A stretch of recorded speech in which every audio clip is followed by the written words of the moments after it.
Hello बच्चों, क्या हाल चाल। आई होप आप बहुत ही मस्त होंगे, स्वस्थ होंगे और अपने स्टडी को बेहतरीन तरीके से आगे बढ़ा रहे होंगे। तो प्यारे बच्चों, आज के इस क्लास में हम लोग पढ़ेंगे परासरण दाब क्या होता है, ऑस्मोटिक प्रेशर किसे कहते हैं। इस टॉपिक का बहुत ही बेहतरीन तरीके से आज हम लोग पोस्टमार्टम करेंगे ताकि सीधे आपके मस्तिष्क में, आपकी भेजे में घुस जाए। बात समझ में आई आपको? तो जो बच्चे वीडियो पर नए होंगे वीडियो को लाइक करिएगा, चैनल को सब्सक्राइब करिएगा, दोस्तों को शेयर करना नहीं भूलिएगा। इसके पिछले क्लास में आपको हम पढ़ा दिए थे परासरण किसे कहते हैं, परासरण कितने प्रकार का होता है, और आज हम लोग देखते हैं कि परासरण दाब क्या होता है। बिल्कुल आप 10 से 15 मिनट बने रहिए, आपको बेहतरीन तरीके से हम समझा देंगे। ठीक है भाई साहब, तो आइए शुरू करते हैं हम लोग अपना टॉपिक जिसे कहते हैं परासरण दाब को हम लोग पढ़ेंगे।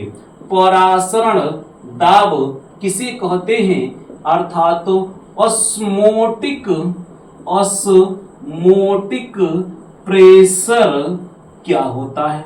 ठीक है भाई साहब, तो आपको हम बताए थे कि यदि आप एक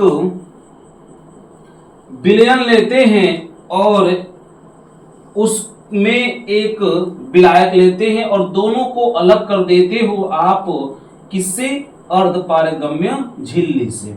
ये बीच में आपने अलग क्या कर दिया, अर्धपारगम्य झिल्ली। इसको हम थोड़ा सा ऐसे बना देते हैं, ठीक है। अर्धपारगम्य झिल्ली द्वारा हमने इसे अलग कर दिया। ठीक है भाई साहब, इस प्रकार से हमने इसे क्या कर दिया, अलग कर दिया। और बीच में एक झिल्ली है, जिस झिल्ली का नाम है भाई अर्धपारगम्य झिल्ली। क्या नाम है, अर्धपारगम्य झिल्ली। ये क्या है, अर्धपारगम्य झिल्ली है। ठीक है भाई साहब, और इसमें उपस्थित है प्योर सॉल्वेंट। क्या है, प्योर सॉल्वेंट यानी कि शुद्ध विलायक। क्या भाई साहब, शुद्ध विलायक उपस्थित है। बात समझ में आई। और इधर हम लोग का उपस्थित है कोई एक विलयन। क्या उपस्थित है भाई, विलयन उपस्थित है। अब बताइएगा, अब जब परासरण की क्रिया होगी तो परासरण में क्या होता है, तनु विलयन से जो विलायक के कण होते हैं वह सांद्र विलयन में प्रवेश करते हैं। अर्थात या तो विलायक के कण विलयन में प्रवेश करते हैं, तो जब परासरण की क्रिया होगा तो यहां से ये किसकी गति होंगे, विलायक की गति होगी। किसकी गति होगी भाई, विलायक की गति होगी। बात समझ में आ गई। और इस प्रोसेस को हम लोग क्या कहते हैं, परासरण कहते हैं। क्या कहते हैं, परासरण कहते हैं। बात समझ में आ गई आपको। अब देखिए ध्यान से, अब विलयन के ऊपर हम एक पिस्टन लगा देते हैं। क्या लगाते हैं बाबू, एक पिस्टन लगा देते हैं। क्या लगाते हैं, पिस्टन, जो कि प्रेशर लगा सके। क्या लगा सके, प्रेशर लगा सके। और जब हमने पिस्टन लगा दिया तो विलायक के कण विलयन में प्रवेश कर रहे हैं, और इसी क्रिया को हम लोग क्या कहते हैं, परासरण कहते हैं। अब बताइए कि ऊपर से पिस्टन के द्वारा हमने कोई दाब लगाया। क्या लगाया, दाब लगाया। और इस दाब जब हम लगा दिए तो जो परासरण की क्रिया हो गई यह रुक गई। अर्थात विलायक के जो कण है वो विलयन में आना बंद कर दिए। अब विलयन में विलायक के कण प्रवेश नहीं कर पा रहे। क्यों नहीं कर पा रहे, क्योंकि ऊपर से हमने क्या लगा दिया है, पिस्टन के द्वारा विलयन के ऊपर दाब लगा दिया है। बात समझ में आई आपको, क्या लगा दिया है, दाब लगा दिया है। तो अब समझिएगा, जैसे विलयन के ऊपर हमने दाब लगाया तो विलायक के कण विलयन में जाना बंद कर दिया। तो जो ये आप ऊपर दाब लगाए हो ना, जिस दाब के कारण परासरण की क्रिया रुक गई है, उसी दाब को हम लोग कहते हैं भाई साहब परासरण दाब कहते हैं। क्या कहते हैं, परासरण दाब कहते हैं। ठीक है, बात समझ में आई। चलिए, तो होगा क्या, परिभाषा देखिए, सुनिएगा ध्यान से। विलयन के ऊपर लगाया गया वह अतिरिक्त दाब जिसके कारण परासरण की क्रिया रुक जाती है, ठीक है, उस दाब को परासरण दाब कहते हैं। ठीक है, परिभाषा होगा बाबू, विलयन के ऊपर, विलयन के ऊपर लगाया गया वह दाब जो परासरण की क्रिया को रोक देता है, उसे परासरण दाब कहते हैं। क्या कहते हैं भाई साहब? परासरण दाब कहते हैं। परासरण दाब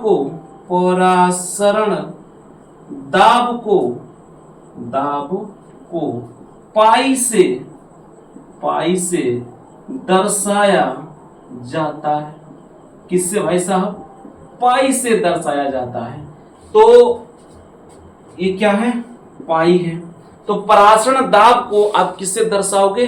पाई से दर्शाओगे। तो ऊपर से जब हमने पाई प्रेशर जनरेट कर दिया जिसके कारण परासरण की क्रिया रुक गई, तो जो हमने पाई प्रेशर को जनरेट किया है उसी पाई प्रेशर को हम लोग क्या कहेंगे? परासरण दाब कहेंगे। अर्थात ये वही दाब है जो परासरण की क्रिया को क्या कर देता है भाई? रोक देता है। बात समझ में आई? तो ध्यान से सुनिएगा, विलयन के ऊपर लगाया गया वह दाब जो परासरण की क्रिया को रोक देता है या रोक दे, उसे परासरण दाब कहते हैं। परासरण दाब को किससे? पाई से प्रदर्शित किया जाता है। बात समझ में आई? तो फटाक से इसको नोट करिए और हम लोग आगे की ओर बढ़ते हैं एक खूबसूरत सा टॉपिक के साथ। ठीक है, मिटा दें? चलिए ठीक है, मिटाते हैं। देखिए ध्यान से आगे की ओर। अब क्या करते हैं बाबू हम लोग कि परासरण दाब के नियम पढ़ लेते हैं। ठीक है ना, परासरण दाब के नियम, और इस परासरण दाब को हम लोग कैसे ज्ञात करेंगे उसके फार्मूले का निगमन को साथ साथ में हम लोग क्या करेंगे? देख लेंगे। ठीक है भाई साहब, आइए देखते हैं परासरण दाब के नियम। परासरण दाब के नियम, परासरण दाब के नियम, रूल्स ऑफ ऑस्मोटिक प्रेशर। ठीक है, rules of osmotic pressure, rules of osmotic pressure, परासरण दाब के नियम। तो ध्यान दीजिएगा, परासरण दाब के नियम दो वैज्ञानिकों ने मिलकर के दिया है। ठीक है, तो परासरण दाब के नियम दो वैज्ञानिकों ने दिया है। ठीक है, तो लिखेंगे परासरण दाब का नियम दो वैज्ञानिकों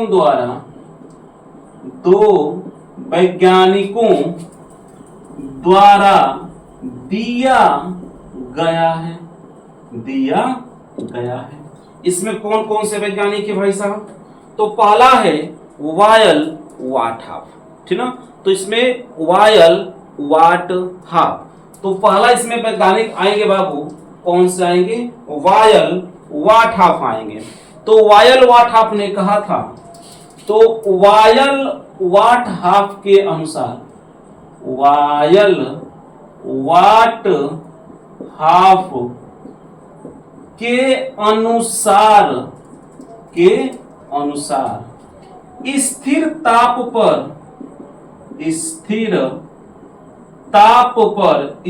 ताप मतलब कैपिटल टी पर, स्थिर ताप पर विलयन का परासरण दाब पाई किसके? मूल लता के, मूल लता के अनुक्रमानुपाती होता है, अनुक्रमानुपाती होता है। ठीक है भाई साहब, मूल लता को दिखाते हैं किससे हम लोग? स्मॉल m से। ठीक है, मूल लता के क्या होगा?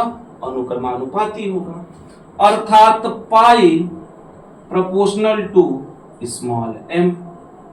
ठीक ना, एक किस पर होगा? स्थिरता पे होगा, इक्वेशन नंबर 1। और दूसरा जो वैज्ञानिक है उनका नाम है वायल वाटहाफ, तो हमने पढ़ा देख लिया। और दूसरा देखेंगे हम लोग चार्ल्स वाटहाफ। तो चार्ल्स वाटहाफ ने क्या कहा था? तो चार्ल्स वाटहाफ ने कहा था बाबू कि जो चार्ल्स वाटहाफ के अनुसार विलयन का परासरण दाब, सुनिए ध्यान से, चार्ल्स वाटहाफ के अनुसार, चार्ल्स वाटहाफ के अनुसार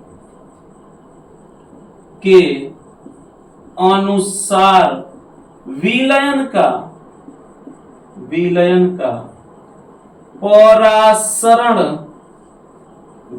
का परासरण दाब पाई परम ताप T के अनुक्रमानुपाती होता है। भाई वायल वाटहाफ ने कहा था कि परासरण दाब जो P होता है वो मूल लता मोलालिटी के अनुक्रमानुपाती होता है, और चार्ल्स वाटहाफ ने कहा था कि जो परासरण दाब T होता है, सॉरी पाई होता है, वह विलयन के ताप के क्या होता है? अनुक्रमानुपाती होता है। अर्थात आप लिख सकते हो कि pi proportional to T। Equation number 1 हो गया। क्या हो गया बाबू? इक्वेशन नंबर 1 हो गया। बात समझ में आई? अब देखिएगा इक्वेशन 1 व इक्वेशन 2 से, समीकरण 1 व समीकरण 2 से क्या होगा भाई? दोनों को मिला दीजिए तो पाई प्रोपोर्शनल टू क्या हो जाएगा? m into T. बात समझ में आई? m क्या है? मूल लता है, और T क्या है? टेम्परेचर है। जब अनुक्रमानुपाती का चिन्ह हटता है तो बराबर आता है और कोई ना कोई एक नियतांक आता है। तो पाई इक्वल टू, यहां पर R नियतांक आता है तो कैपिटल R और स्मॉल m इंटू टी। ये आपका परासरण दाब का क्या बनेगा? एक फार्मूला बना, जहां R को क्या कहेंगे हम लोग? जहां R को हम लोग कहते हैं अनुक्रमानुपाती नियतांक, क्या बोलेंगे?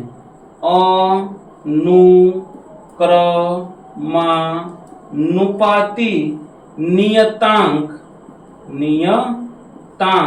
या ये जो होता है गैस का जो नियतांक होता है, गैस नियतांक R, उसके बराबर होता है। ठीक है भाई साहब, गैस नियतांक R के क्या होता है? बराबर होता है। और भाई जो ये R का मान होता है तो फिक्स होता है, कितना होगा? तो जो गैस कांस्टेंट होता है उसके बराबर होता है। तो 0.0821 एटीएम इंटू लीटर पर मोल केल्विन ये इसका मात्रक होता है। और ये R की जो वैल्यू होती है फिक्स होती है, कांस्टेंट है, इसकी वैल्यू क्या है? फिक्स है। अच्छा भाई साहब, आपने इसका मात्रक कैसे निकाला? भाई साहब कैसे निकाल दिया मात्रक? तो कोई दिक्कत नहीं भाई, यहीं से आप क्या कर सकते, देखिए दिखा देते हैं। R को पक्षांतर जब करेंगे यहां से, देखिए तो R इक्वल टू आपका क्या आएगा? आएगा आपका R इक्वल टू आपका आ जाएगा पाई बटे m इंटू टी। तो पाई क्या है, प्रेशर है, तो पाई प्रेशर है तो इसका यूनिट क्या होगा, एटीएम। अब बटे ये क्या है, ये क्या है आपका, ये आपका मोलालिटी है। तो मोलालिटी का सूत्र क्या होता है बताइए, इसका मात्रक क्या हो जाएगा, इसका मात्रक हो जाएगा मोल पर लीटर। इसका मात्रक क्या हो जाएगा बाबू, मोल बटे लीटर, और इनटू ये मेन बटा है टेम्परेचर का केल्विन हो जाएगा। इसे जब आप हल करोगे तो लीटर कहां चल जाएगा ऊपर, तो ये आपको हो जाएगा कि एटीएम इंटू क्या हो जाएगा लीटर बटे मोल बटे क्या हो जाएगा मोल इंटू केल्विन। ये आपका इस प्रकार से इसका मात्रक आप निकाल सकते हो। कौन सा, जो विलियम का कांस्टेंट है, अनुक्रमानुपाती नियतांक है, ये आर की वैल्यू हो गया, ये वैल्यू आपकी क्या होती है भाई, फिक्स होती है। ठीक है, अब आज इसके आगे जो फार्मूला हमें प्राप्त करना है उसको देखिए हम लोग बनाते हैं, कैसे बनेगा। तो इस इक्वेशन को आप उठाइए, क्या है, तो पाई इक्वल टू क्या है, आर एम टी। ठीक है, या फिर इसको एम कर सकते हो, एम कर दीजिए, तो एम आर टी, यानी कि एम को अलग कर दीजिए, आपस में गुणा है तो आगे पीछे किसी को आप लिख सकते हो, बस समझ में आ गया। अब पाई इक्वल टू ये क्या है, मोलालिटी है, मोल लेता है तो इसका मात्रक क्या होता है, सॉरी मात्रक हो जाएगा मोल पर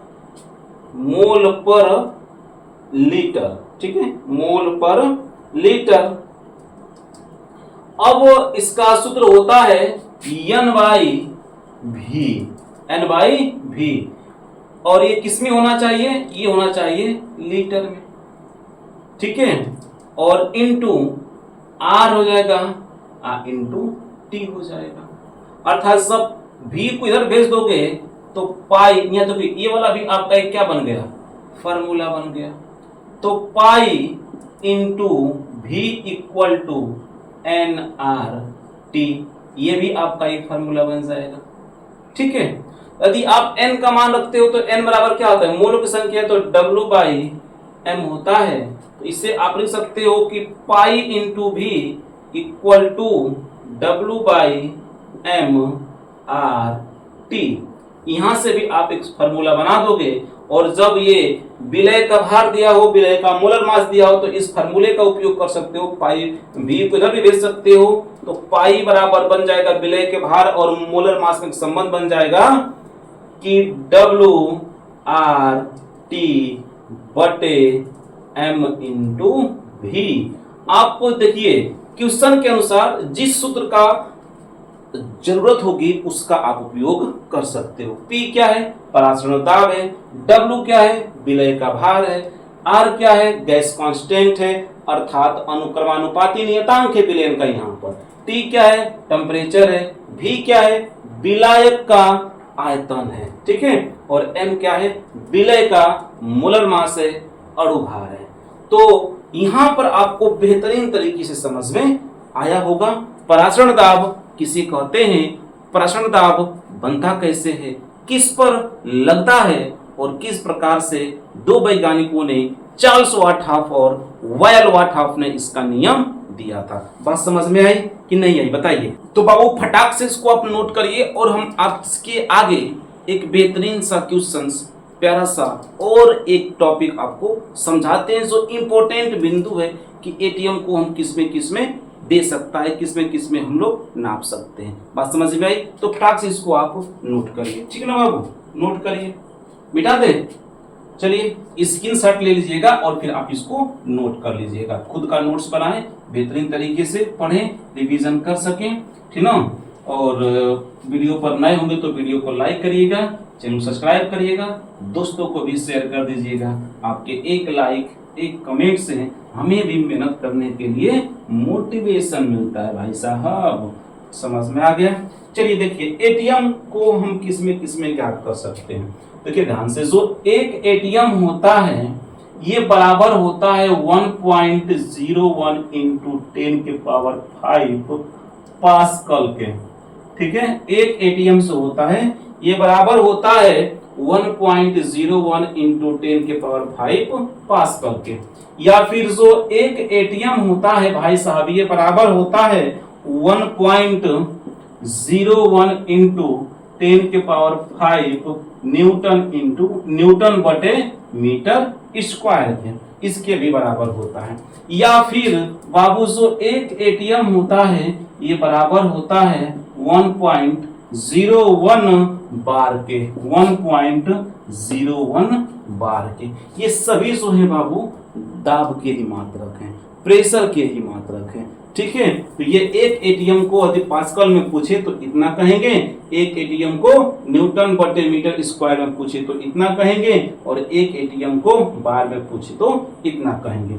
या फिर जो एक एटीएम होता है यदि इसे आप मिलीमीटर मरकरी में पूछें तो 760 मिलीमीटर मरकरी होता है। बात समझ में आई आपको। या फिर यदि इसको टॉर में पूछे तो एक एटीएम बराबर होता है 760 टॉर। क्या होता है बाबू? 760 टॉर होता है। या फिर इस एक बार इतना आपको ज्ञात कर लीजिए, बिल्कुल याद कर लीजिए। कभी भी आपको मीटर से पास्कल में पूछे तो आपको इसकी आवश्यकता पूरे, एटीएम से पास्कल में पूछे तो यहाँ से आप चेंज कर सकते हो। एटीएम से न्यूटन बटे मीटर स्क्वायर में पूछे तो चेंज कर सकते हो। एटीएम से मतलब वायुमंडल दाब से बार में पूछे तो इसको इस डाटा से आप चेंज कर सकते हो मिलीमीटर, ये mmHg होगा। क्या होगा भाई साहब? mmHg में पूछे तो इसको आप चेंज कर सकते हो, ये टॉर से चेंज कर सकते हो। समझ में आया? आ गया?